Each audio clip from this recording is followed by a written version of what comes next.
اتكلمنا في الحلقة اللي فاتت عن السوبرارينال جلاند بالتفصيل الممل، الغدة فوق الكلوية أو الغدة القذرية. حلقة النهاردة تعتبر الأساس والأهم في الكورس ليه؟ لأن أنت لو فهمت الحلقة دي هتفهم 3 حلقات بعدها. فركز معايا في حلقة النهاردة قوي، ويلا بينا نتكلم عن الموضوع بالتفصيل. هنشرح النهاردة الهرمون المحفز للغدة فوق الكلوية، وهو ال ACTH. اختصار الهرمون ادرينوكورتيكوتروبيك هرمون. حلو الكلام. عشان تفهم القصة تعال ابسط لك الموضوع. انا عندي 3 غدد. جميل. الهايبوثالاموس والبيتيوتري جلاند والسوبرارينال جلاند. هنعمل ليهم كورليشن كده، هنربطهم ببعض عشان نفهم الموضوع. طيب، انا عندي مادام في 3 غدد يبقى في 3 هرمونات. الهرمون الاول اسمه CRH، كورتيكو تروبين ريليزنج هرمون، بيتم افرازه من الهايبوثالاموس. طيب، الهرمون الثاني اسمه ادرينو كورتيكوتروبيك هرمون، واختصاره ACTH، وبيتم افرازه من البيتيوتري جلاند.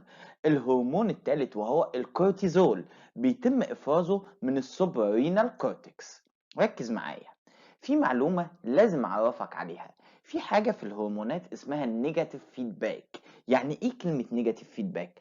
يعني إفراز الهرمون لما بيزيد في الدم والجسم مش محتاجه بكمية كبيرة، هيبدأ يحصل عندي كنترول على الهرمون ده بواسطة الهرمون نفسه. فيحصل إيه؟ الهرمون ده يرجع للمناطق الأساسية اللي بتعمل ستيميوليت ويوقفها. فمثلا الكورتيزول لما هيزيد في جسم الانسان هيروح للبيتيوتري جلاند وللهايبوثالاموس ويقول لهم بعد اذنكم وقفوا انتاج هرموناتكم اللي بتحفز الكورتكس عشان تطلع الكورتيزول. فهمت الموضوع؟ حلقة النهارده حلقة مهمة جدا، هنشرح فيها ال ACTH بالتفصيل الممل. فركز معايا وحضر كشكولك وقلمك وكوباية الشاي بتاعتك، ويلا بينا ندخل في حلقة النهارده. بس قبل اي حاجة، لو انت اول مرة تشوفني ما تنساش تعمل لايك للفيديو وشير للقناة وسبسكرايب عشان يوصلك كل جديد. معاكم كابتن اناليسيس.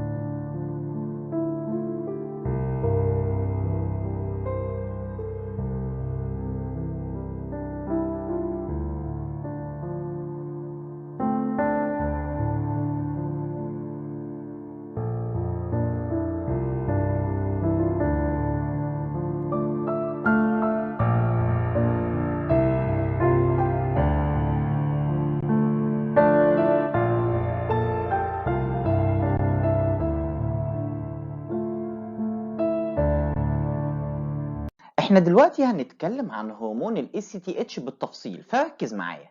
ده بيبتايد هرمون بيتكون من 39 امينو اسيد. ركز في المعلومة اللي جاية دي.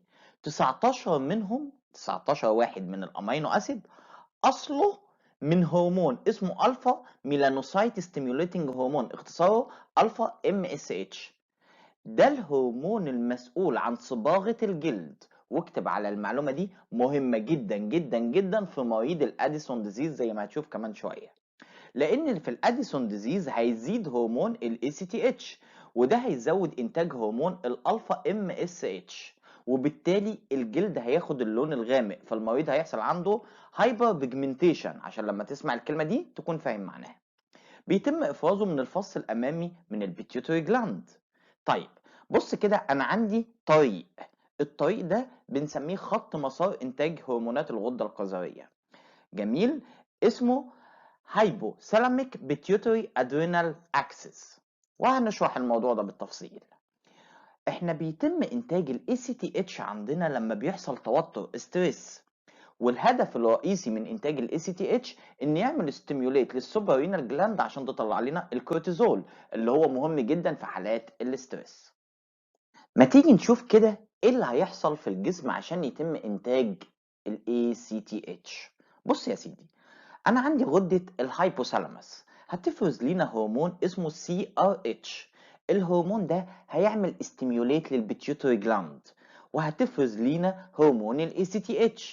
اللي هيقوم بدور بعد كده يعمل ستيميوليت للكورتكس في السوبرارينال جلاند ويحفزها لإنتاج الكورتيزول، وهيتم التحكم في إنتاج الكورتيزول عن طريق النيجاتيف فيدباك. في معلومة مهمة جدا لازم تعرفها، إن الهاف لايف بتاعت الهرمون ده أو فترة منتصف العمر بتاعته حوالي 30 دقيقة.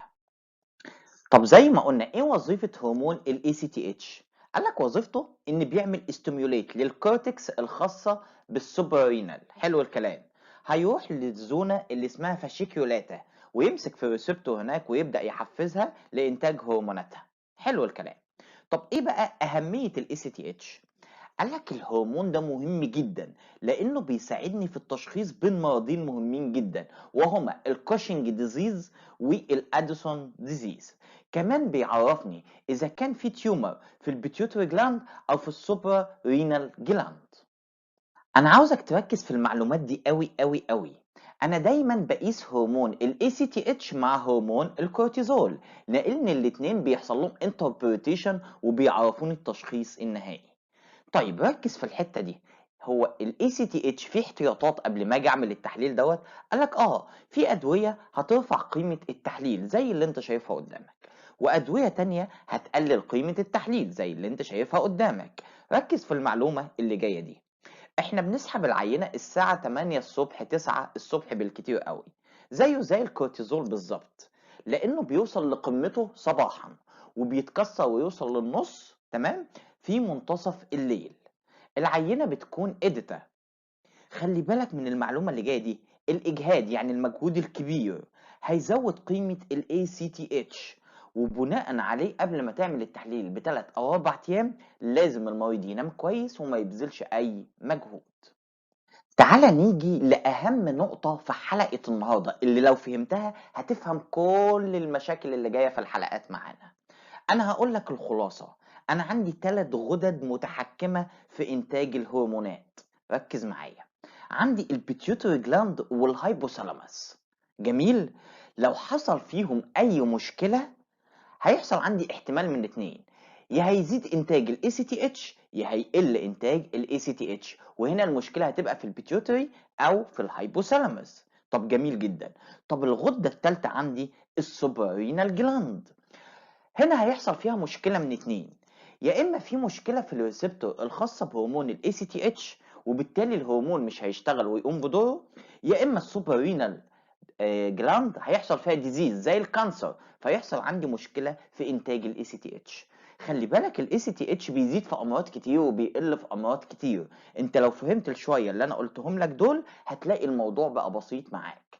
دي كانت حلقه النهارده في هرمون الاي سي تي اتش. اتمنى الحلقه تكون مفيده، ولو انت شايف ان احنا بنتعب في المحتوى بتاعنا ما تنساش تسيب لنا تعليق كويس تحت الفيديو وتعمل لايك وشير للقناه وسبسكرايب عشان يوصلك كل جديد. كان معاكم كابتن اناليسيس.